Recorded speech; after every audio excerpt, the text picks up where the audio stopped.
आदित्य जी, आप वैसे तो बहुत भोले हो और बहुत चेहरा भी आपका ऐसा लगता है कि वाकई बहुत मासूम हो।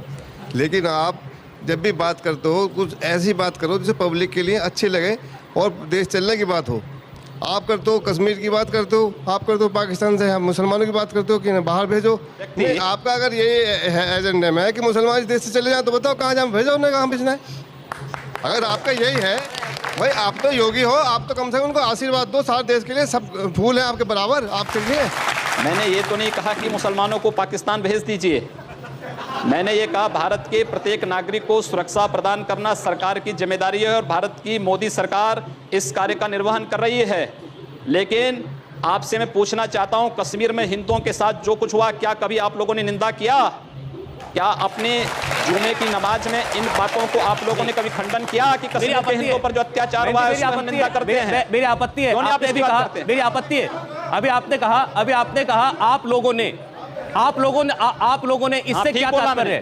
क्यों नहीं खंडन किया इन्होंने? नहीं, इससे क्या तात्पर्य है? इन सब से जो ये प्रश्न पूछ रहे हैं, इन सब से मेरा तात्पर्य है कि इन लोगों ने आखिर इस बात का खंडन कभी क्यों नहीं किया कि कश्मीर में जो कुछ हिंदुओं के साथ हुआ वो गलत हुआ है। खंडन करें ये लोग भी उसका।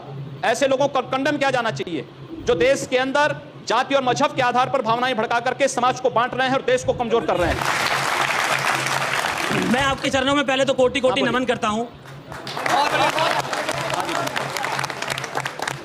सर, मैं आपसे सिर्फ ये पूछना चाहता हूं, आपकी सरकार जो आई थी वो पाकिस्तान का एक मारे, अगर उसने हमारा इंडिया का एक मारा हम उनके 100 मारेंगे। जिस दिन से सरकार बनी है उस दिन से कश्मीर में डेली पंगे हो रहे हैं। चीन हमें डांट रहा है, क्या श्रीलंका हमें डांट रहा है। दूसरी बात, पहलू जो हमारे सवाल का ये है कि आप अभी कह रहे हैं जो संप्रदाय के लोगों ने जेल भेजना चाहिए, तो सबसे पहले आपको जाना चाहिए।